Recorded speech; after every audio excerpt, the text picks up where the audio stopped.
बच्चों good evening. तो अपना जो सीरीज चल रहा था असिस्टेंट प्रोफेसर का, उसी कंटिन्यूएशन में अपन थोड़ा एल्डिहाइड और कीटोन सेपरेशन मेथड और उसकी रिएक्शंस देख चुके थे। अब अपने को चलना है कार्बोक्सिलिक एसिड की तरफ। Okay, so first of all मैं अकॉर्डिंग टू एनसीईआरटी आप लोगों को एक्सप्लेन कर रहा था चीजें, है ना।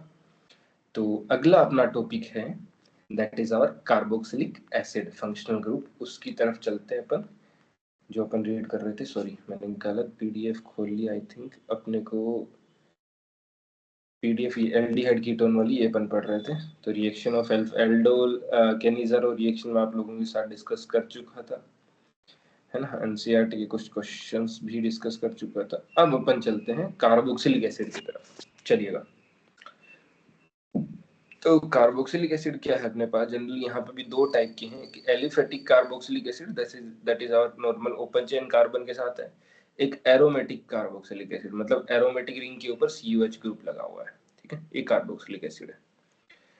तो depending on the group, alkyl और aryl attached to carboxylic carbon, large number of carboxylic acid are found in nature. Some higher member of aliphatic carboxylic acid, carbon 12 से 18 तक, are known as fatty acid, जिनमें carbon 12 से 18 के बीच में, 18 के बीच में, उनको फैटी एसिड्स भी बोलते हैं अपन, है ना। हाइयर मेंबर जो एलिफेटिक कार्बोक्सिलिक एसिड है उनको फैटी एसिड भी बोलते हैं। Occur in natural fats as ester of glycerol. Carboxylic acid serves as starting material for several other important organic compound. बहुत सारे ऑर्गेनिक कंपाउंड के लिए ये स्टार्टिंग मटेरियल का काम करते हैं। जैसे एसिड एनहाइड्राइड एस्टर बन सकता है इनसे ना, एसिड हेलाइड या साइल क्लोराइड जिसको आप बोलते हैं, अमाइड्स बन सकता है। तो उनके लिए स्टार्टिंग मटेरियल का काम कर सकते हैं। अब इनके कुछ आयुपेग नेम वगैरह दे रखे हैं, थोड़ा सा आप ध्यान रखेंगे। इसके अलावा एक मैं छोटी सी टेक्निक आपको बता देता हूँ जो यहाँ पे भी यूज कर रखी है एनसीईआरटी ने भी ना। CH2 का whole N, I think screen मैंने शेयर कर दी थी ना, एक बार let me check. Sorry, screen मैंने शेयर नहीं करी थी, सॉरी माय फॉल्ट। स्क्रीन में चलो आप लोगों के साथ शेयर कर देता हूँ। हाँ सॉरी, तो मैंने कुछ नहीं अभी स्टार्ट करा था कार्बोक्सिलिक एसिड। तो यहाँ पे थोड़े से फीचर बताए आपको। फैटी एसिड किसको बोलते हैं, एलिफेटिक और एरोमेटिक कार्बोक्सिलिक एसिड है, दो टाइप के। और इनसे अपन एस्टर एनहाइड्राइड और एस्टर एनहाइड्राइड एसिल क्लोराइड ये बना सकते हैं। फिर यहाँ से मैं आपको छोटी सी सिंपल चीज बता रहा था कि CH2 का होल N, यहाँ पे मेरे पास COOH, यहाँ पे COOH कार्बोक्सिलिक एसिड ये है। इसमें n की वैल्यू 0 हो सकती है, n की वैल्यू 1 हो सकती है, 2 3 4 एंड सो ऑन, इस तरीके से। तो n की वैल्यू जब 0 है तो उसका नाम रखा गया है ऑक्जेलिक एसिड। क्या नाम है, oxalic acid, oxalic acid. n की वैल्यू 0 मतलब CH2 कोई नहीं है, दो कार्बोक्सिलिक एसिड COH आपस में कनेक्टेड होते हैं, जिसको अपन ऑक्जेलिक एसिड बोलते हैं। फिर जब n की वैल्यू 1 है तो मेलोनिक एसिड होता है, ओमस गैप करके अपन बोलते हैं, तो मेलोनिक एसिड है, ठीक है। n की वैल्यू जब 2 है अपने पास तो सक्सिनिक एसिड होता है, सक्सिनिक एसिड, सक्सिनिक एसिड। जब n की वैल्यू मेरे पास 3 है तो मेरे पास है ग्लूटेरिक एसिड, ग्लूटेरिक एसिड। फिर जब n की वैल्यू 4 है मेरे पास तो क्या है, adipic acid, adipic acid, adipic acid. जब n की वैल्यू 5 है तब क्या होगा अपने पास, तब अपने पास जनरली ओमस GAP, वो पाल्मिक एसिड होता है, पाल्मिक एसिड ऐसे करके नाम होता है। एनसीईआरटी में नहीं दे रखा है उसको। तो एटलीस्ट ये इतने तो अपने को याद रहनी चाहिए। देखो यहाँ से दिखा भी रखा है, ऑक्जेलिक एसिड ये रहा, दो कार्बोक्सिलिक एसिड COH, ये अपने पास है oxalic acid. IUPAC name ethane 1,2 dioic acid. फिर अपने पास एक बीच में CH2 यूनिट आ गई, तो इसका नाम है malonic acid, succinic acid, glutaric acid, adipic acid. और ये ट्राई कार्बोक्सिलिक एसिड ये अलग चीज है अपने पास। फिर आपको पता है दो कार्बन के लिए एसिड यूज करते हैं, तो ये अपने पास एसिटिक एसिड हो सकता है। एक कार्बन के लिए फोम यूज करते हैं, तो this is our formic acid, जो आंट में, चिंटियों में पाया जाता है ना, ठीक है। Benzoic acid, this is our aromatic acid, aromatic aldehyde नहीं, एरोमेटिक एसिड, एरोमेटिक एसिड्स, क्योंकि बेंजीन रिंग के ऊपर COOH ग्रुप जुड़ा, this is our benzoic acid, ये अपना है बेंजोइक एसिड, ठीक बात है। फिर उसके आगे ये बेंजाइलिक कार्बन पे कार्बोक्सिलिक एसिड जुड़ा हो तो फिनाइल एसिटिक एसिड बोलते हैं इसको ना, क्योंकि ये 2 कार्बन की चेन है, दिस इज एसिटिक एसिड, और फिनाइल मेरे पास यहाँ पे एज ए सब्स्टिट्यूएंट हो जाएगा, this is phenyl acetic acid, और आयुर्वेदिक नेम लिखेंगे तो 2 फिनाइल एसिटिक एसिड आ जाएगा।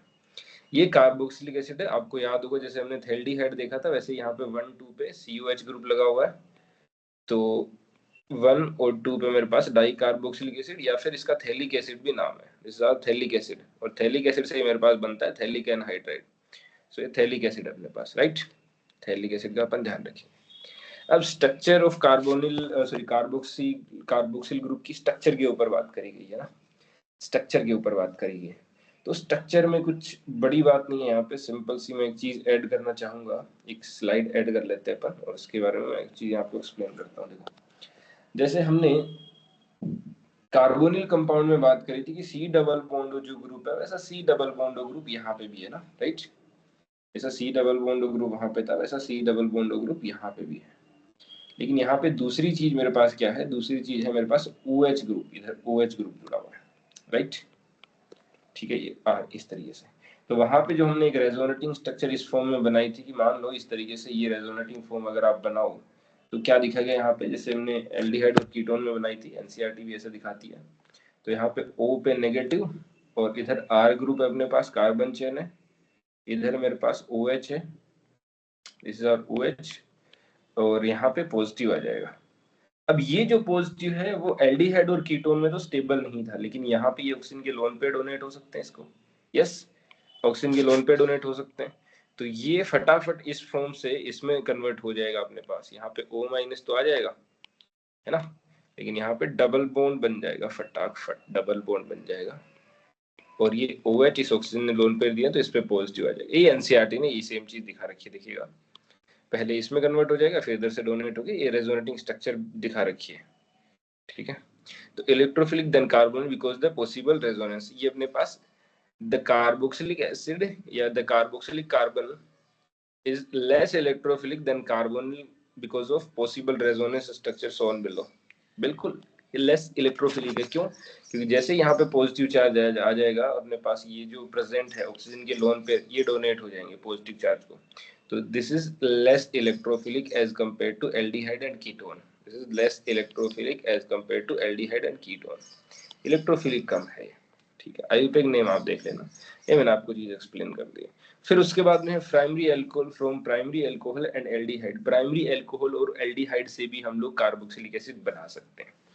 कैसे बना सकते हैं देखिएगा, मेथड दिए गए हैं, कुछ कुछ कॉमन ऑक्सीडाइजिंग एजेंट है, ये तो क्लियर कट पता ही है अपने को कि अगर मैं अल्कोहल से एसिड बनाऊं, अल्कोहल अल्कोहल या फिर एल्डिहाइड हो सकता है ना, या फिर मेरे पास कीटोन हो सकता है, इनसे अगर मैं एसिड बनाना चाहता हूँ, इनसे अगर मैं इन तीनों से मान लो मैं कार्बोक्सिलिक एसिड बनाना चाहता हूँ, राइट, इनसे क्या बनाना चाहता हूँ, कार्बोक्सिलिक एसिड, अगर इनसे मैं कार्बोक्सिलिक एसिड बनाना चाहता हूँ तो मुझे क्या करना पड़ेगा, पक्का ही ऑक्सीडेशन करना पड़ेगा, पक्का ही क्या करना पड़ेगा, ऑक्सीडेशन, ऑक्सीडेशन, और ऑक्सीडेशन भी थोड़ा ठीक ठाक टाइप का रिएजेंट यूज करना पड़ेगा। तो देखिएगा जनरली एनसीईआरटी क्या कहती है अपने को, oxidizing agents such as potassium permanganate KMnO4 in neutral acidic और alkaline medium, KMnO4 अपन यूज कर सकते हैं न्यूट्रल एसिडिक और एल्कलाइन मीडियम, और बाई पोटेशियम डाइक्रोमेट K2Cr2O7 है ना, potassium dichromate,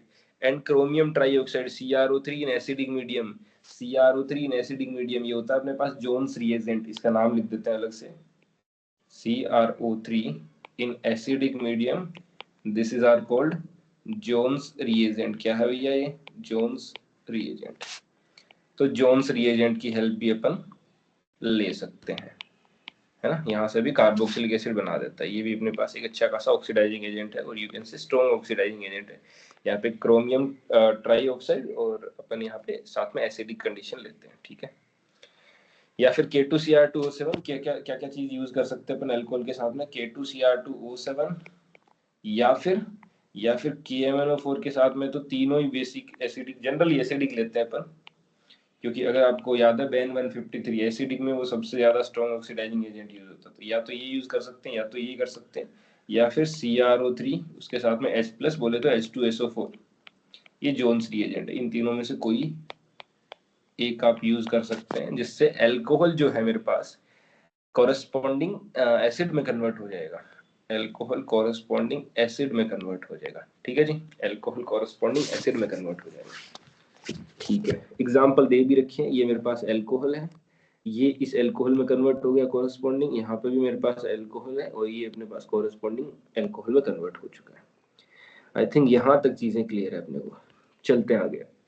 carboxylic acid are also prepared from aldehyde by the use of mild oxidizing agent. Okay, ये point ध्यान रखना, इसका अपन यूज करेंगे जब मैं पढ़ाऊंगा आपको बायोमोलिक्यूल्स चैप्टर, वहां पे यूज करेंगे। जैसे अगर आपको याद है तो बायोमोलिक्यूल में एल्डिहाइड का अगर ब्रोमीन वाटर की प्रेजेंस में अपन ऑक्सीडाइज करते हैं, ऑक्सीडेशन ब्रोमीन वाटर जो है एक माइल्ड ऑक्सीडाइजिंग एजेंट है, तो वहां से मेरे पास ग्लूकोनिक एसिड बन जाता है ना, ग्लूकोज से ग्लूकोनिक एसिड। मैं अगर आपको थोड़ा सा याद दिलाऊं, ऐसे अपन देखेंगे अलग से वहां पे, ग्लूकोज अगर मेरे पास है तो ग्लूकोज से क्या बन जाता है मेरे पास, gluconic acid. This is our gluconic acid.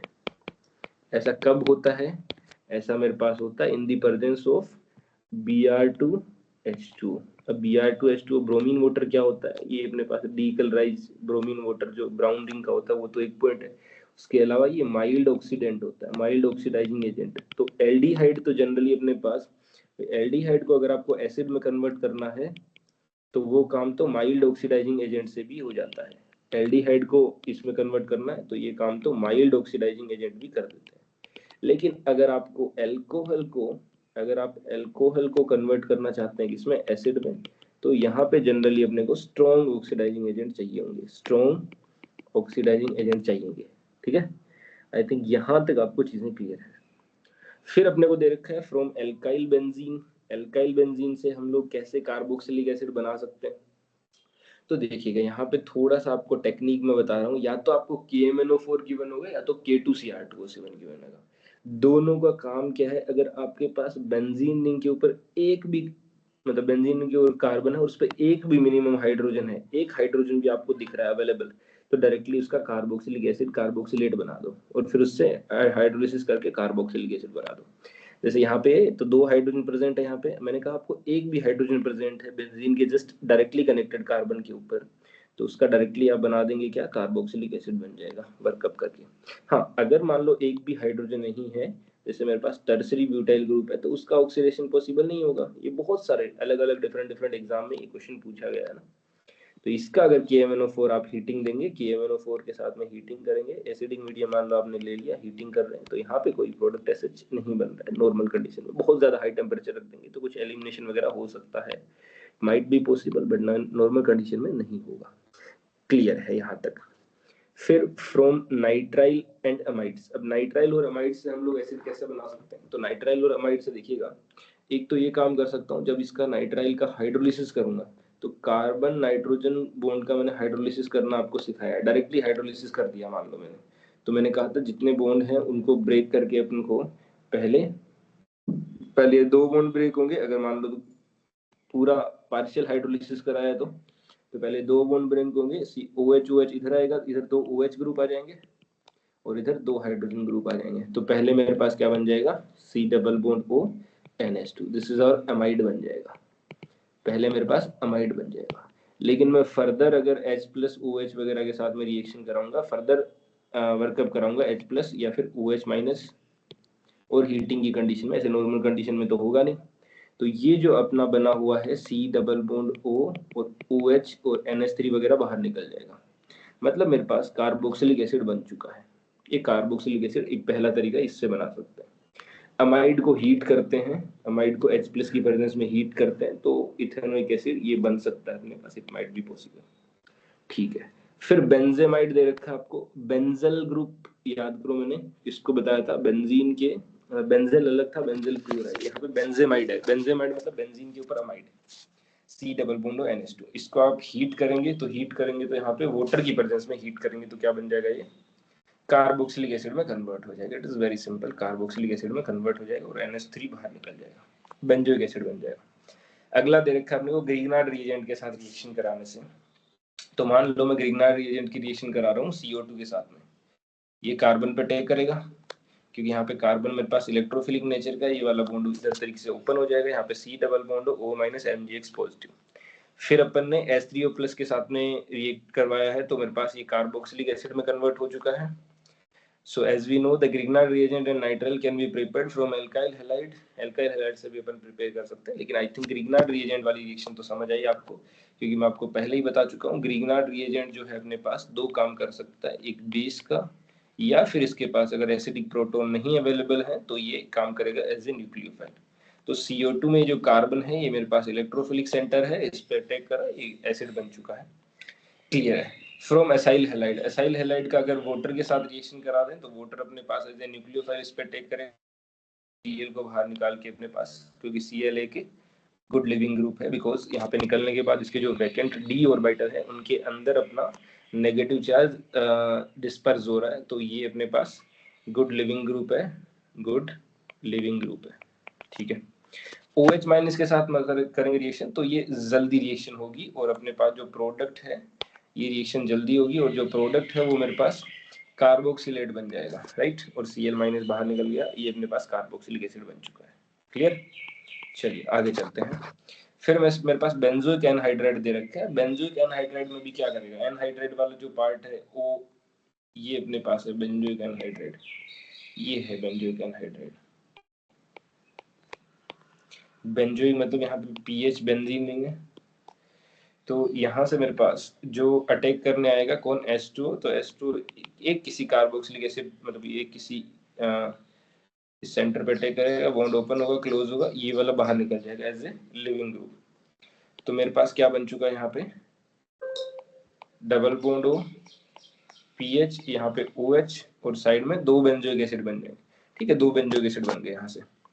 फिर C double bond O, C double bond O CH3, ये है। अब इसमें अटैक कहाँ पे होगा, बिकॉज अपने को पता है ये वाला सेंटर थोड़ा सा ज्यादा इलेक्ट्रोफिलिक नेचर का है, तो इस पे अटैक होगा, क्योंकि यहाँ पे बेंजीन रिंग पीछे की तरफ है, तो ये बाहर निकल जाएगा मेरे पास। यहाँ से थोड़ा सा वो करके पूछा जा सकता है, मतलब इसको 18O18 कर देते हैं, अगर इस टाइप से करके पूछा जा सकता है, तो सिंपल सी बातें कर सकते हैं। फ्रॉम एस्टर, एस्टर से भी बना सकते हैं। एस्टर से अपने पास acidic hydrolysis of ester gives directly carboxylic acid, while basic hydrolysis gives carboxylate ion, ठीक है, which an acidification gives corresponding carboxylic acid। okay, done है।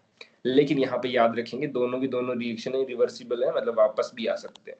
अगर यहाँ पे एस्टर से अपन ये बना सकते हैं, और इन दोनों को जब वापस ऐड करेंगे तो एस्टरिफिकेशन रिएक्शन होती है, और एस्टरिफिकेशन रिएक्शन तो अपने को पता है कैसी होती है, रिवर्सिबल नेचर की होती है। तो एस्टरिफिकेशन दोनों मोड में हो सकती है मेरे पास, बेसिक मीडियम में भी होती है एस्टरिफिकेशन, बेसिक मीडियम में भी होती है, एसिडिक मीडियम में भी होती है।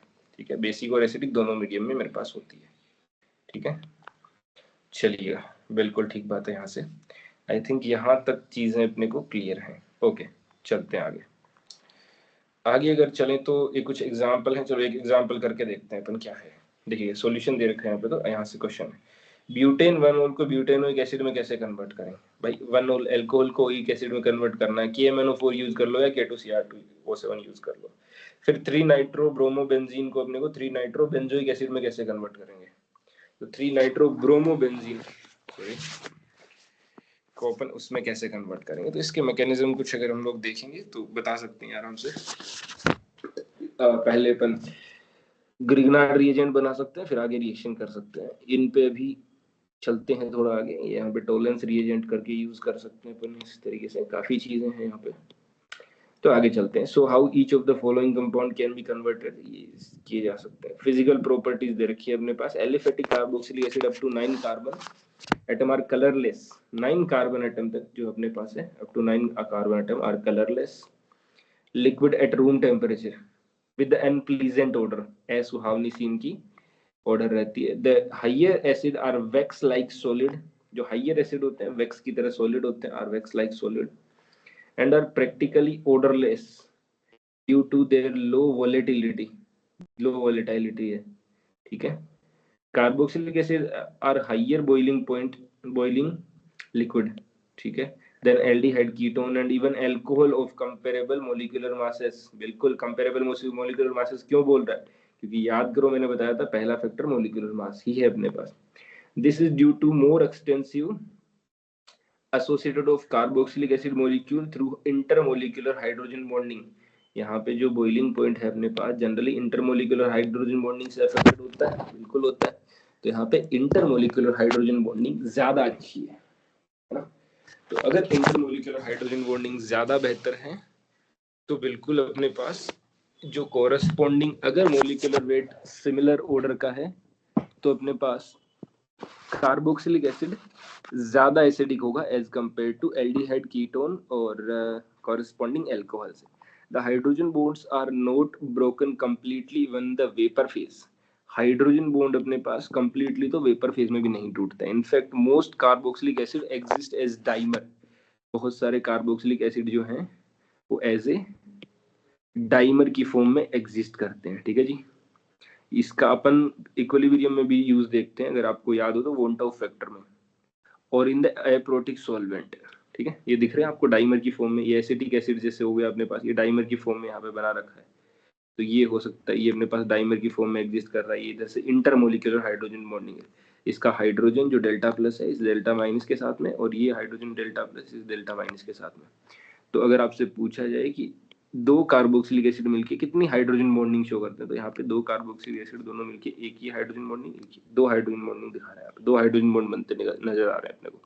और ये कौन से टाइप के हैं? इंटरमोलिकुलर है। कौन से टाइप के हैं भैया? इंटरमोलिकुलर। ठीक है जी, क्लियर है। Hydrogen bonding of carboxylic acid with H2 protic solvent के साथ भी हाइड्रोजन बॉन्डिंग कर लेते हैं, मतलब प्रोटिक सॉल्वेंट में थोड़े से सोल्यूबल हो सकते हैं, है ना, इनकी सोल्यूबिलिटी बढ़ जाती है। सिंपल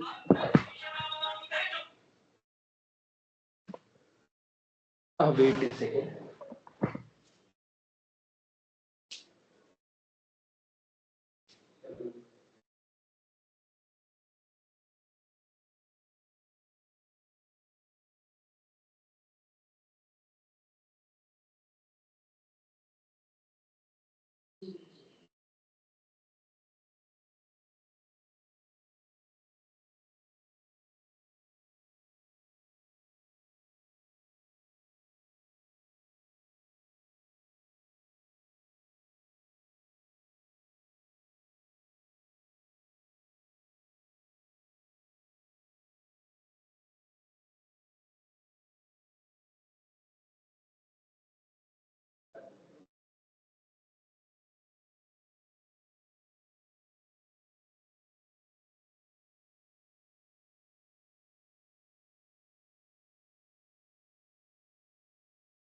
हाँ सॉरी, तो कंटिन्यू करते हैं अपन। हाँ चलिएगा। तो अपन बात कर रहे थे है ना एसिड की। फिर एसिडिक नेचर के बारे में दिखा रखा है। अभी कार्बोक्सिलिक एसिड अपने पास एसिडिक होता है, तो एसिडिक नेचर के बारे में बात हो रखी है, बिल्कुल होनी भी चाहिए। तो रिएक्शन विद मेटल दे रखा है, मेटल के साथ में याद करो मेटल इलेक्ट्रॉन डोनेट करता है, तो H2 गैस इवॉल्व हो सकती है यहाँ पे, मेटल के साथ में रिएक्शन आराम से हो सकती है। ठीक है, तो the carboxylic acid like alcohol evolved hydrogen gas with electropositive metal and form salt with alkalis similar phenol के जैसे.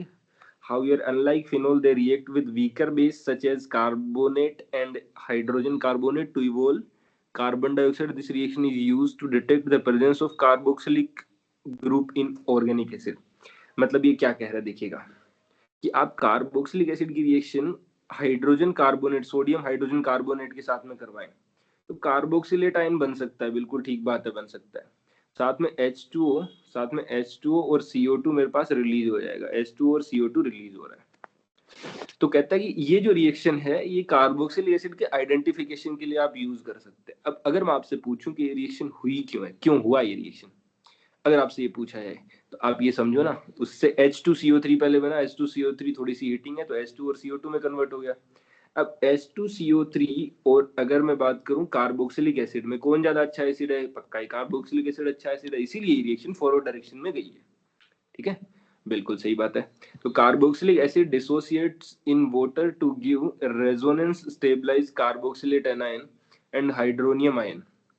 तो ये अपने पास बन सकता है इस तरीके से, बिल्कुल ठीक बात है। For the above reaction product that is our H3O plus into RCOO minus divide by H2O और कार्बोक्सिलिक एसिड, तो Ka equal to K equilibrium into H2O H3O plus RCO minus divide by RCOH। इस तरीके से अपन की K PK तो कर सकते हैं, कोई बड़ी बात नहीं। इलेक्ट्रॉन विड्रॉइंग ग्रुप लगा होगा तो अपने पास एसिडिक स्ट्रेंथ इंक्रीज करेगी और Ka की वैल्यू इंक्रीज करेगी और PK की वैल्यू डिक्रीज करेगी।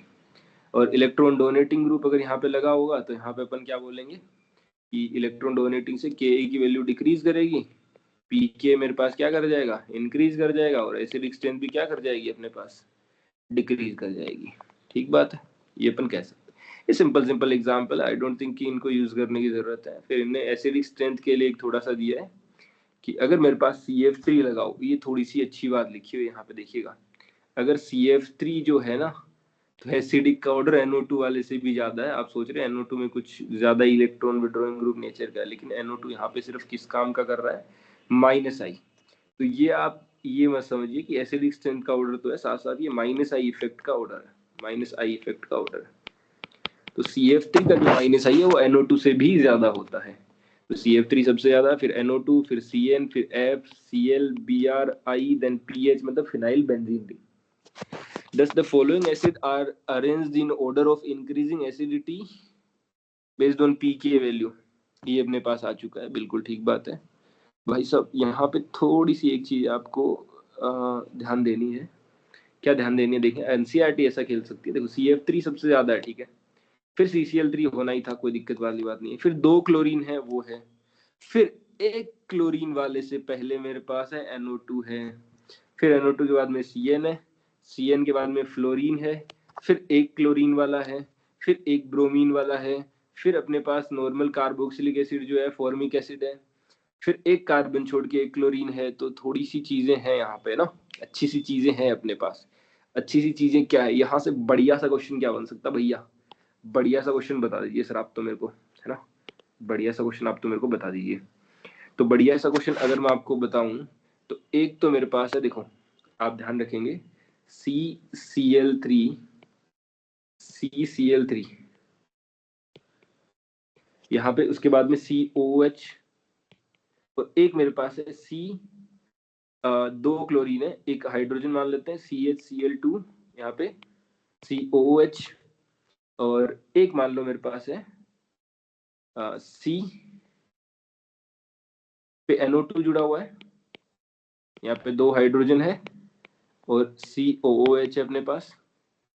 फिर आगे अगर चले अपन तो एक क्लोरीन है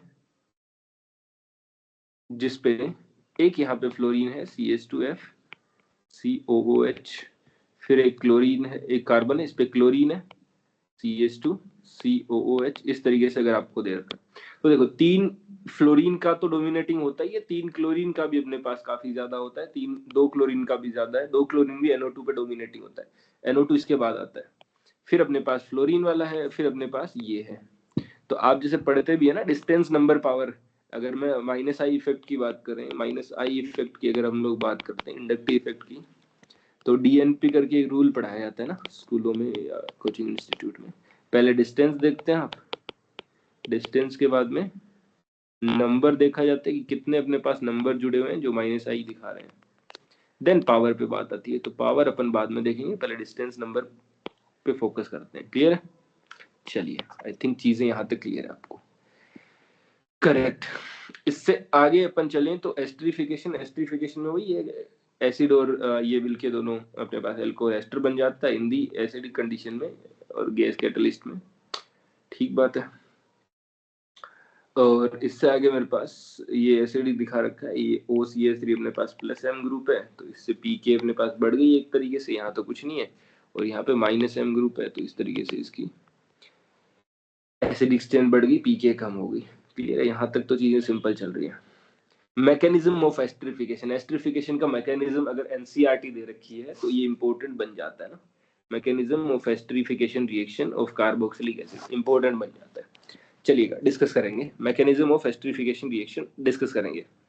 कार्बोक्सिलिक एसिड को जब मैं H+ एसिडिक कंडीशन में रख दूं, कैटलिस्ट में रख दूं, तो यहाँ पे ये क्या करेगा अपने पास, यहाँ पे ये ऑक्सीजन जो है ये दिखा सकता है, ये ऑक्सीजन के लोन पेयर है अपने पास, यहाँ से इस पे H+ पे अटैक करेंगे। अब इसकी ऐसा करने से इलेक्ट्रोफिलिसिटी इंक्रीज कर चुकी है। पहले क्या हो रहा था, पहले मेरे पास ये इतना अच्छा इलेक्ट्रोफाइल नहीं था, अब इसकी इलेक्ट्रोफिलिसिटी इंक्रीज कर चुकी है, ठीक बात है। अगर इसकी इलेक्ट्रोफिलिसिटी इंक्रीज कर चुकी है तो ऑक्सीजन का डबल बॉन्ड ऊपर की तरफ ओपन हो जाएगा, बिल्कुल ठीक बात है। ओपन होने के बाद एक कार्बन पे इधर OH जुड़ गया, इधर से OH अपने पास, और एक और क्या आ गया, OR ने अटैक करा, एल्कोहल, एल्कोहल ने अटैक करा। जनरली ये रिवर्सिबल नेचर का होता है, पीछे भी जा सकती है। तो एल्कोहल ने अगर मेरे पास यहाँ पे अटैक करा है तो ये बन चुका है टेट्राहेड्रल इंटरमीडिएट, मेरे पास बन चुका है। अब अगला स्टेप होता है प्रोटॉन ट्रांसफर।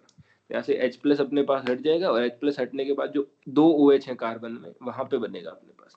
तो वहां बनने के बाद मतलब वहां से अपने पास ये प्रोटोनेट हो जाएगा और ये ऑक्सीजन वापस आएगा और ये एस्टर बन जाएगा, एस्टर बन जाएगा। अब क्वेश्चन यहाँ से ये अराइज होता है, क्वेश्चन ये अराइज होता है, अगर अपने जनरल मैकेनिज्म देखें क्वेश्चन क्या अराइज होता है, देखिएगा यहाँ से मैं क्वेश्चन आप लोगों के सामने अराइज करता हूँ। यहाँ पे एक स्लाइड ऐड करते हैं अपन, क्वेश्चन अराइज करता हूँ आपके सामने ना। क्वेश्चन ये है कि मेरे पास जब अगर मैं लिखूं यहाँ पे, ये कलर यूज करते हैं अपन, क्वेश्चन देखिएगा मेरा, हमने क्या लिया, एक RC double bond OH, clear है, प्लस R-OH, और इसकी रिएक्शन H+ के साथ में अपन करा रहे हैं, ठीक है। यहाँ पे कोई दिक्कत नहीं है, अपने को पता है RC double bond O R- तो बनेगा। अब मैं आपसे ये पूछ रहा हूँ कि ये जो ऑक्सीजन है ये मान लो 18 वाला ऑक्सीजन है, ठीक है, और ये इधर वाला नॉर्मल R-OH वाला नॉर्मल ऑक्सीजन है।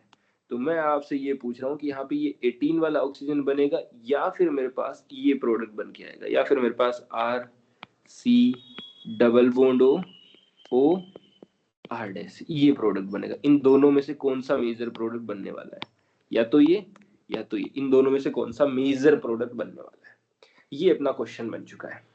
तो यहाँ पे अगर आप फिर से मैकेनिज्म के ऊपर जाते हैं, तो समझेंगे, कृपया करके समझेंगे। पहले स्टेप में जो एसिड है वो इसको प्रोटोनेट कर देता है, प्रोटोनेट करने के बाद में यहाँ पे डेल्टा प्लस चार्ज बढ़ जाता है, डेल्टा प्लस चार्ज यहाँ पे इंक्रीज करने के बाद हम लोग क्या बोलते हैं, ये वाला बॉन्ड इस तरीके से ओपन हो जाता है, ठीक बात है। ये ओपन होने के बाद और यहाँ पे R- जो OH है ये अपने पास इस पे अटैक कर देता है, राइट, ये यहाँ पे अटैक कर देता है। तो मेरे पास क्या बन के आता है, RC, यहाँ पे एक OH बन गया है ना, और यहाँ पे ये OH 18 वाला था, ये OH 18 वाला था, और यहाँ पे मेरे पास OR- बन चुका है, OR- बन चुका है। अब आप एक बात समझो, OR- के साथ में हाइड्रोजन भी था, तो अब आप एक बात समझो, यहाँ से इंपॉर्टेंट बात ये आती है, देखो यहाँ पे इन्होंने जो मैकेनिज्म दिखाया वही मैंने दिखाया है ना, कोई फेरबदल नहीं है, लेकिन ये जो प्रोटॉन ट्रांसफर वाला स्टेप है भाई साहब, इसमें जरूरी थोड़ी इस ऑक्सीजन को ही लोन पेयर दे, मतलब दोनों चीजें यहाँ पे हो सकती है, रिवर्सिबल नेचर का है, तो मैं यहाँ से दिखाऊं वापस भी पीछे रिएक्शन जा सकती है। तो अब जो मेरे पास प्रोटॉन ट्रांसफर वाला स्टेप है, यहाँ पे दो पॉसिबिलिटी है ना, प्रोटॉन ट्रांसफर जो स्टेप है ये फॉरवर्ड और बैकवर्ड दोनों चलती है रिएक्शन, पीछे भी जा सकती है वापस, है ना, बैकवर्ड भी जा सकती है reaction.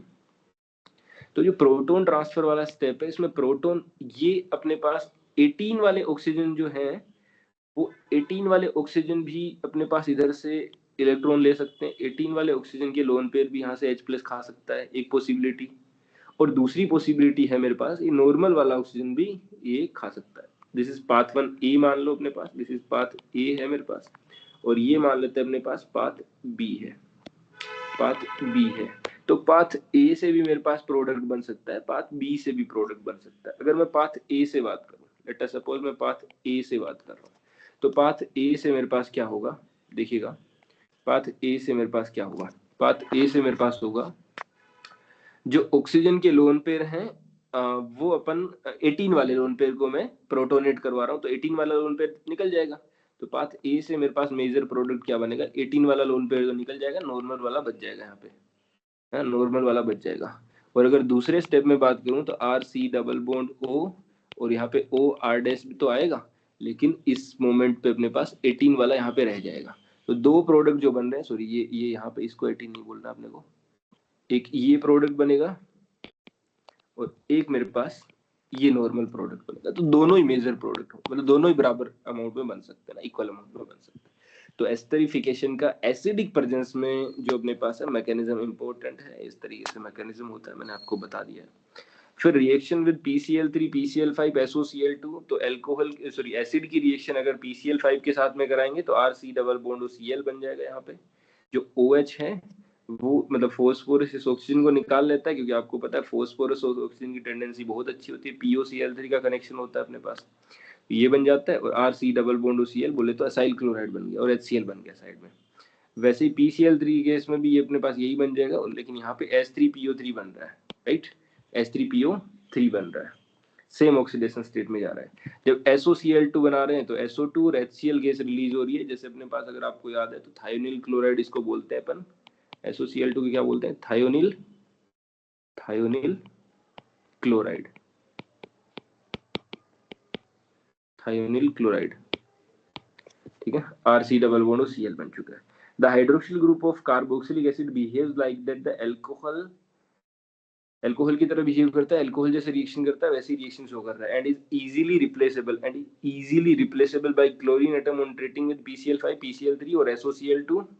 Thionyl chloride SOCl2 is preferred because the other two products are gaseous and the escape of the reaction mixture making the purification of the product easier. आराम से ये काम हो सकता है क्योंकि यहाँ पे ये जो दोनों गैसेस बनती हैं, तो ये बढ़िया मेथड है अपने पास। ठीक है, रिएक्शन विद अमोनिया, अमोनिया के साथ में रिएक्शन कैसे कराएंगे? Carboxylic acid react with ammonia to give ammonium salt. Ammonium salt देते हैं which on further heating at high temperature gives amide. तो अमोनिया के साथ में कराएंगे एसिड बेस रिएक्शन। जनरली आप सोच सकते हैं पहले स्टेप में NH3 ने यहाँ से प्रोटॉन खा गया और प्रोटॉन खाने के बाद NH4 पॉजिटिव और COO नेगेटिव, ये बन गया अमोनियम एसीटेट अपने पास बन चुका है। तो अमोनियम एसीटेट के बाद में हीट करेंगे तो एसेटामाइड बन जाएगा मेरे पास, हीट करेंगे तो एसेटामाइड। सिमिलर वे में मेरे पास कार्बोक्सिलिक एसिड है NH3 के साथ में अमोनियम बेंजोएट बन जाएगा अपने पास और ये बेंजेमाइड बन सकता है उसके आगे। ठीक है, इस तरीके से प्रोसेस हो सकती है चीजें। फिर थैलिक एसिड के साथ रिएक्शन कराएं तो क्या हो जाएगा? थैलिक एसिड अगर आपने ले लिया, थैलिक एसिड के साथ में रिएक्शन करा रहे हैं तो ये फॉर्मेट ये बन जाएगा, सॉरी दोनों में थैलेट बन जाएगा, अमोनियम थैलेट बन जाएगा। और अमोनियम थैलेट के बाद में हीट करेंगे तो थैलेमाइड बोलते हैं इसको, दिस इज आवर थैलेमाइड। यहाँ पे भी COH ग्रुप है, यहाँ पे भी COH ग्रुप है, ये थैलेमाइड बन चुका है। थैलेमाइड के बाद में क्या होगा? स्ट्रॉन्गली हीट करेंगे तो थैलेमाइड प्रो जो थैलीमाइड, थैलेमाइड से थैलीमाइड बन चुका है, थैलेमाइड से थैलीमाइड बन चुका है, थैलेमाइड से थैलीमाइड बन चुका है। ठीक है, थैलेमाइड से थैलीमाइड बन चुका। आई थिंक ये चीजें आपको समझ तो आ रही है ना? समझ तो आ रही होंगी आपको। चलो ये वाला मैं बना के आपको एक बार और दिखा देता हूँ क्या है करके ना। क्या है ये? देखो आपको अच्छे से ये चीज तो पता होगी कि ये मेरे पास है phthalic acid, this is our phthalic acid, phthalic acid.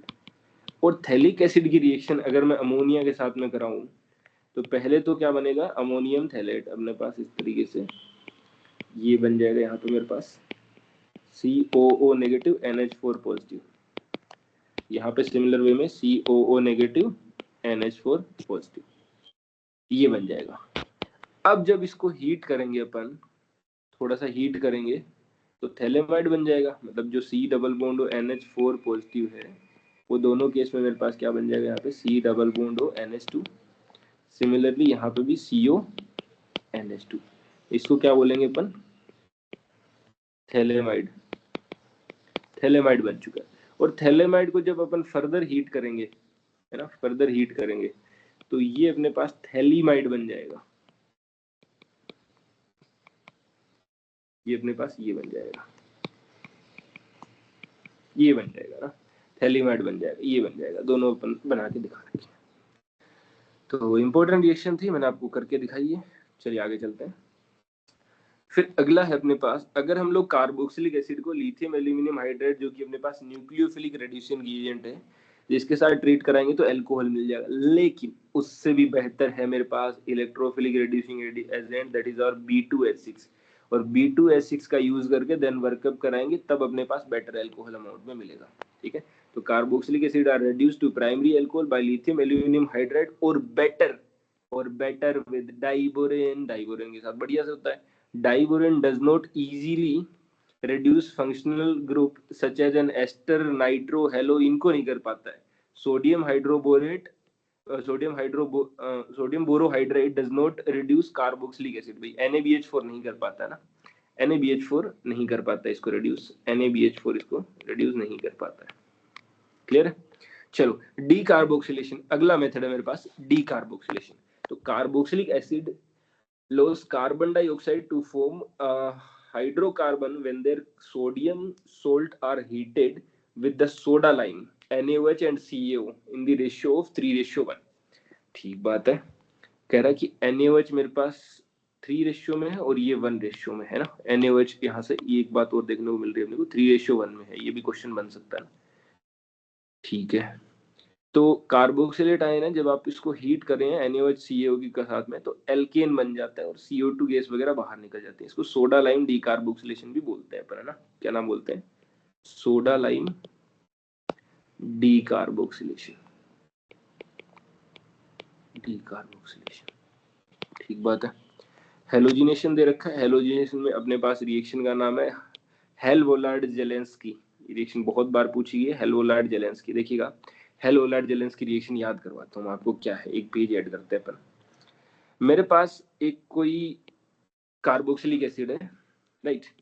मेरे पास RCH2 COOH, ये कार्बोक्सिलिक एसिड है, और मुझे क्या करना है, इस कार्बोक्सिलिक एसिड को कन्वर्ट कराना है किसमें, कार्बोक्सिलिक एसिड तो रखना है, लेकिन ये जो CH2 वाला कार्बन है इसमें अपने को CH कर देना है, और ये COOH, और यहाँ पे एक हेलोजन ऐड कर देना है अपने को, राइट। यहाँ पे एक हेलोजन ऐड कर देना है। ये हेलोजन जनरली क्लोरीन या फिर ब्रोमीन होगा। फ्लोरीन आयोडीन की टेंडेंसी कम होती है थोड़ी।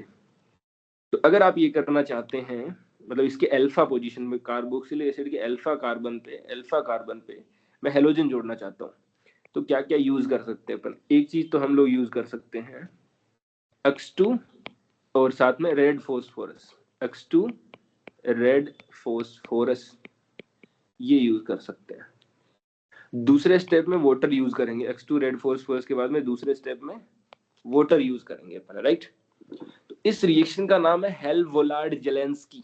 हेल-वोलार्ड-जेलेंस्की, इसका मैकेनिज्म तो किस पाथवे से, वो एक अलग पॉइंट है, उस पर नहीं जाते अभी। तो carboxylic acid having alpha hydrogen, जिसमें अल्फा हाइड्रोजन प्रेजेंट हो, एटलीस्ट एक अल्फा हाइड्रोजन हो, are halogenated at the alpha position on treatment with chlorine और bromine in the presence of small amount of red phosphorus to give, red phosphorus का थोड़ा amount use करते हैं, alpha halo carboxylic acid. The reaction is known as, जो रिएक्शन दिखा रखी है वो हेल-वोलार्ड-जेलेंस्की रिएक्शन है। क्लियर है, हेल-वोलार्ड-जेलेंस्की रिएक्शन है। क्लियर है आई थिंक यहाँ तक। फिर अगली रिएक्शन है मेरे पास, रिंग में क्या हम लोग सब्स्टिट्यूशन कर सकते हैं क्या। तो रिंग सब्स्टिट्यूशन के लिए nitration, sulphonation, halogenation, Friedel-craft alkylation, Friedel-craft acylation, तो वो सब के लिए याद करो, मैंने आपको पहले भी जब बताया था, मैंने कहा था जैसे बेंजेल्डिहाइड है, तो बेंजेल्डिहाइड भी इलेक्ट्रॉन विड्रॉइंग ग्रुप नेचर का होता है। सिमिलर वे में मेरे पास यहाँ पे कार्बोक्सिलिक एसिड जो है, ये भी एक तरीके से बेंजेल्डिहाइड जितना विड्रॉइंग नेचर का नहीं है, लेकिन ये भी अपने पास विड्रॉइंग नेचर का है। कैसे पता चला, देखो मैंने बताया था आपको, डबल बॉन्ड, फिर single bond, A double bond B type का, और बी की इलेक्ट्रोनेगेटिविटी ए से ज्यादा है, तो इलेक्ट्रॉन विड्रॉइंग ग्रुप तो है। अगर ये इलेक्ट्रॉन विड्रॉइंग ग्रुप है तो ये किस तरीके से काम करेगा अपने पास, as a -M, as a -M काम कर रहा है। इलेक्ट्रॉन विड्रॉइंग ग्रुप है, मतलब डीएक्टिवेटिंग नेचर का है। मतलब कैसा है, डीएक्टिवेटिंग नेचर का है, ये डीएक्टिवेटिंग नेचर का है, और डीएक्टिवेट कर रहा है इनको। डीएक्टिवेटिंग नेचर का है तो अपन कैसा बोलेंगे इसको, मेटा डायरेक्टिंग है। कैसा है, डीएक्टिवेटिंग भी, और -M की वजह से ये कैसा है, मेटा डायरेक्टिंग नेचर का, मेटा डायरेक्टिंग है, मेटा डायरेक्टिंग है, मेटा पे डायरेक्ट कर रहा है कि मेटा पे जाओ। कोई कह रहा है कि इलेक्ट्रोफाइल आना चाहते तो मेटा पे जाइए।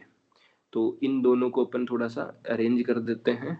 ये मैंने पहले बताई थी, तो इसको इधर कर देते हैं और इसको बाद में कर देते हैं, ठीक है। क्लियर है, चलिए। तो अगर आप देखेंगे रिंग सब्स्टिट्यूशन के अंदर, अगर आप चेक करेंगे यहाँ पे क्या हो रहा है अपने पास, अगर फ्रिडल-क्राफ्ट रिएक्शन भी करा रहे हैं या फिर कोई भी रिएक्शन करा रहे हैं, देखो HNO3 कंसंट्रेटेड चाहिए होगा आपने को, एकदम कंसंट्रेटेड चाहिए होगा। यहाँ से NO2+ मिलेगा, NO2+ मेटा पे आ जाएगा। सिमिलरली Br2 FeBr3 अगर आप यूज कर रहे हैं तो वो भी कहाँ पे आ जाएगा, मेटा पे आ जाएगा। तो फ्रिडल-क्राफ्ट रिएक्शन है, aromatic carboxylic acid undergo electrophilic substitution reaction in which the carboxyl group act as a deactivating and meta directing group. They however do not undergo Friedel-Crafts reaction because the carboxyl group is deactivating. This is our मतलब ये अच्छा, ये एक important बात हो रहा है, ये फ्रिडल-क्राफ्ट रिएक्शन के लिए काम नहीं कर पाते हैं, फ्रिडल-क्राफ्ट रिएक्शन नहीं दिखा पाते हैं, because the carboxylic acid is deactivating and the catalyst aluminum chloride Lewis acid gets bonded to the carboxylic. भाई साहब गजब बात दे रखी है, ये इंपॉर्टेंट बात है। कहता है अपने को, अच्छी बात दे रखी है, देखिएगा। कहता है अगर आप इनकी फ्रिडल-क्राफ्ट रिएक्शन अगर आप कराना चाहते हो तो फ्रिडल-क्राफ्ट रिएक्शन में मेरे पास क्या रहता है, जनरली AlCl3 वगैरह रहता है। तो कहता है अगर आप फ्रिडल-क्राफ्ट रिएक्शन कराना चाहते हो ना, तो होगा क्या, जो AlCl3 है ना, आप जो RX के साथ में AlCl3 ले रहे हो, तो वो जो AlCl3 है वो मेरे पास इस ऑक्सीजन के साथ में कनेक्ट हो जाता है, मतलब इस तरीके से। तो यहाँ पे फ्रिडल-क्राफ्ट रिएक्शन होती नहीं है, और ये और ज्यादा OH और ये AlCl3 इसके साथ में पॉजिटिव जुड़ जाता है, सॉरी इसके पॉजिटिव इस ऑक्सीजन पे आ रहा था, और ज्यादा इलेक्ट्रॉन विड्रॉइंग नेचर का होता है, इसका माइनस है और ज्यादा बढ़ जाता है। तो ये फ्रीडल क्राफ्ट रिएक्शन नहीं दिखाता है, फ्रीडल क्राफ्ट रिएक्शन शो नहीं करता, ये इंपॉर्टेंट बात है अपने पास। एरोमेटिक, एरोमेटिक अगर मैं यहाँ से एक लाइन लिखूं कि aromatic acids ArCOOH does not show Friedel-Crafts alkylation and acylation reaction, Friedel-Crafts reactions, right? क्योंकि अपने पास ये काम हो जाता है, यहाँ पे इंपॉर्टेंट बात थी मैंने आपको बता दी। फिर कार्बोक्सिलिक एसिड के यूजेस दे रखे हैं, तो मेथेनोइक एसिड देखो यहाँ पे यूजेस, चलो एक बार रीड आउट कर लेते हैं अपन। Methanoic acid is used in rubber, textile dyeing leather then electroplating plating industries. Ethanoic acid is used as a solvent vinegar in food industry. solvent vinegar food industry में vinegar यहाँ पे use होता है। Hexane dioic acid is generally used in the manufacture of nylon 66. Hexane dioic acid को nylon 66 के, ये अपन पढ़ेंगे polymer वाले चैप्टर में, तो हेक्सेन डाइओइक एसिड अपने पास वहां पे यूज होता है नाइलॉन 66 में, याद रखेंगे। Ester of benzoic acid are used in perfumery. Sodium benzoate is used as a food preservation, sodium food preservation के लिए यूज किया जा सकता है। Higher fatty acid are used for the manufacture of soap and detergent, ठीक बात है। तो ये इसकी समरी दे रखी है, आगे क्वेश्चन है तो ये अपन देख लेंगे बाद में, ठीक है। तो मैंने आपको प्रीवियस ईयर क्वेश्चन भी कराए हैं, अभी चीजें खत्म नहीं होती है, अभी मैं आपके सारे प्रीवियस ईयर क्वेश्चन लूंगा। एक बार एनसीईआरटी के थ्रू मैंने आपको करा दिया, जो चीजें रिएक्शन थोड़ी सी एडवांस बची है वो डिस्कस कराऊंगा। और थोड़े से अपन कितने मिनट का हो चुका है लेक्चर, एक बार चेक करते हैं, तो 52 मिनट्स का। चलिए तो इसको यहाँ पे कवर करते हैं, और अगले मतलब ये एनसीईआरटी की चीजें हो चुकी है अपने पास। अगर मैं बात कहूँ क्या क्या हो चुका है, क्या करना है, देखिएगा एक बार थोड़ा सा स्ट्रेटेजी बनाएंगे अपन। एनसीईआरटी से मैंने आपको एल्डिहाइड, कीटोन, कार्बोक्सिलिक एसिड पढ़ा दिया है, ठीक है। कुछ क्वेश्चन भी मैंने आपको बीच बीच में कराए। अब मैं आपको क्वेश्चन लूंगा जिसमें जेई के क्वेश्चन होंगे, नीट के भी कुछ क्वेश्चन लेंगे, और अपने आरपीएससी कॉलेज लेक्चरर के हो सकते हैं, ठीक है, जिसमें एचपीएससी हरियाणा कॉलेज लेक्चरर के तो बिल्कुल होंगे। उसके अलावा अपने पास MPPSC Madhya Pradesh college lecturer के होंगे। तो ऐसे करके और भी पीजीटी वीजीटी के क्वेश्चन होंगे अपने पास, है ना, वो सारे एक साथ देख लेंगे। चलिए तो नेक्स्ट क्लास अपन शुरू करेंगे यहीं से, और देखते हैं और नया टॉपिक भी लेते हैं। चलिए तब तक के लिए पढ़ते रहिए और मिलते रहेंगे अपन, लगे रहिए बस, रुकना नहीं है अपने को, राइट। चलिए बाय बाय।